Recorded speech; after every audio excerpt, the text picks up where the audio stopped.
Mais il y a deux priorités qui ressortent vraiment dans ce chapitre-là, les communications numériques puis les relations avec la presse. Dans les deux cas, on peut être surpris, puis quand on creuse un petit peu, ben, on voit qu'il y a probablement une interprétation derrière ça. Communication numérique, c'est une priorité de tellement d'organisations parce qu'elles peuvent se comparer entre elles, elles peuvent suivre en temps réel le résultat, puis je pense que le message est plus à passer à l'effet de l'impact que ça peut avoir sur la réputation, de mal s'occuper de ces communications numériques. Les relations médias, 2 ans après la pandémie, où presque l'omniprésence des communications dans les médias portait sur la COVID-19, je pense que beaucoup d'organisations ont cherché à se repositionner. Comment je vais faire pour être attrayante, intéressante, puis avoir une histoire à raconter dans un environnement qui était saturé par la pandémie?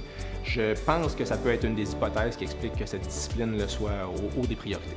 Consultez l'étude complète si vous voulez connaître les autres priorités des décideurs ou encore si vous voulez comparer certaines données 2021 avec 2022.